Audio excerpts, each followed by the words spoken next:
Good morning, everybody. Are you sick of it yet? Because if you're not, you probably will be pretty soon. I have something a little different that I want to discuss with you guys. You know, I've been hearing, and you probably have as well, for quite a few years now, the importance of investing in tangible assets. The main ones that a lot of people tend to go on about are gold and silver. Well, I agree, definitely, that those are certainly good assets to invest in if you can afford to do so. You know, the way that things have been going, are going, and listening to Billy at Frontier Preppers, he's making so much more sense all the time. He always has, but he makes more sense every time I listen to him. And he gets me thinking about things from maybe a more realistic perspective than I have in the past. I would get to looking recently to see what the spot value of silver is, and it's gone up way more higher than I would have expected. $41 just a couple of days ago when I last looked. I was like, damn, I was out of work for 8 months. I had $5,000 worth of silver. I exhausted at least 4,000 of that. And I thought, now that I've got a job, I really should start buying more silver again. Do you have any idea how much money it's going to take to get back just to where I was? A lot more than what I spent to get there. And until recently, I was still planning on trying to do that. But then, I got to looking around because I'm just the type of person I really like old stuff. And my favorite things to collect, especially at this point, is solar powered anything. Doesn't matter what it is. Solar lights, a flashlight that has, you can wind it up or use solar, what have you. Anything that is not going to require batteries. Main reason for that because I'm not so sure how easy batteries are going to get at some point in the not too distant future. So, I started buying wind up clocks because, those are even more valuable to me because not only do they not require batteries, if it's a cloudy day, I can't get any power from the sun. I don't even need that. Just wind it up and you got time. Well, the problem with these clocks, modern clocks, they seem to all be made in China, likely being made by child slave labor, which under those circumstances you can't really blame the kids if they, are not really terribly interested in the quality that they're putting out. I wouldn't be. Not to mention the fact that I wouldn't be at all surprised if these clocks, and pretty much everything coming from China, is likely being made to go bad long before it used to, so that people will need to buy it again more frequently. Not only does that benefit the company that is selling it, but it benefits China because then these companies are going to need to be ordering from them more often.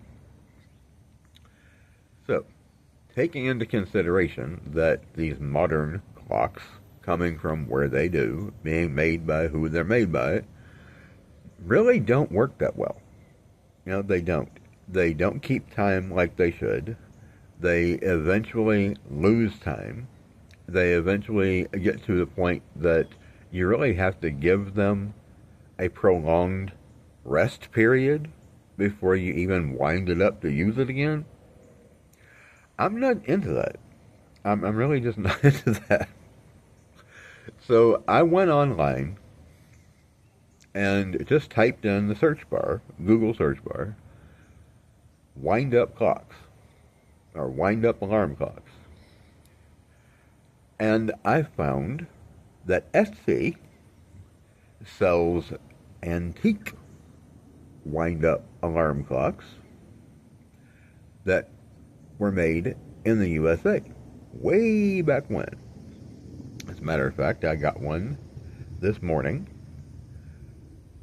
that was made back in the 1950s by Westclock in the USA. And I really thought, that I was going to hear the winding like I do with the modern clock, because I seem to remember clocks back then when I was a kid.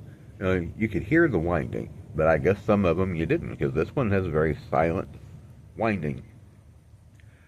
And it doesn't. I thought I was expecting to see a seconds hand, and no, I don't see a seconds hand. I see the 2 hour hands, and I see the hand for setting the alarm. That's it. So I guess they weren't all made with that little hand that goes all the way around for the seconds, or I would have seen that.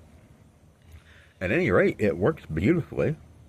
As soon as I wound it up, set it, it's working way better than the modern clock that I got from Amazon, made in China by child slaves.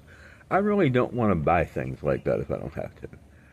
So, from now on, I'm going to buy these antique clocks. I've seen some of these clocks. No joke. Go on Etsy, you find it. Some of these clocks are valued up in the hundreds of dollars. I got to thinking, dang, they're way more valuable than silver.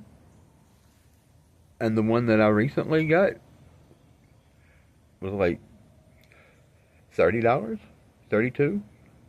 That's not very much less, what, maybe about $10 or so? Less than an ounce of silver? And some of them are worth even more than this. So, these things are more valuable than silver. Why should I be spending 40-something dollars on an ounce of silver when I can get an antique clock that works beautifully and is going to increase in value? Now, that being said, I got to thinking about doing that, not just because of the value, current value, but I know this is going on a little bit longer than you probably want to listen to, but this is important.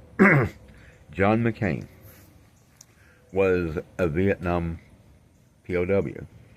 Regardless of what anybody thinks about him as a person, whether he was actually a national hero or what have you, I wasn't really concerned with the hero aspect when I listened to I saw the reenactment of his story of the time that he spent in Vietnam as a prisoner of war. I wanted to see the effect that it had on him as a human being. And the number one thing, not necessarily the number one thing, but a big thing for people who are a prisoner of war is they have any means of knowing what time it is taken from them. A part of their torture tactic.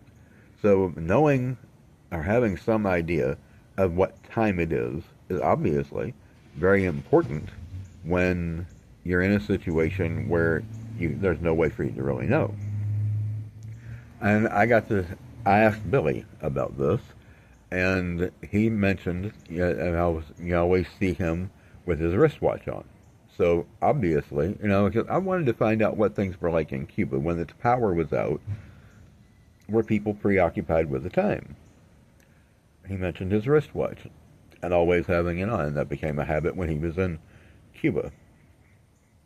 And I got to thinking, well, I bet you, now that these poor people never know how long their power is going to be out, even if they have cell phones, they probably lose charge within 24 hours or less. And if there's no power for days, maybe a week at a time, they have no idea of knowing what time it is, and it probably drives them kind of bonkers. So, I got to thinking, people are people no matter where you are. Maybe it would be a very valuable asset to have, lots of clocks that people don't have to worry about whether they're going to have batteries.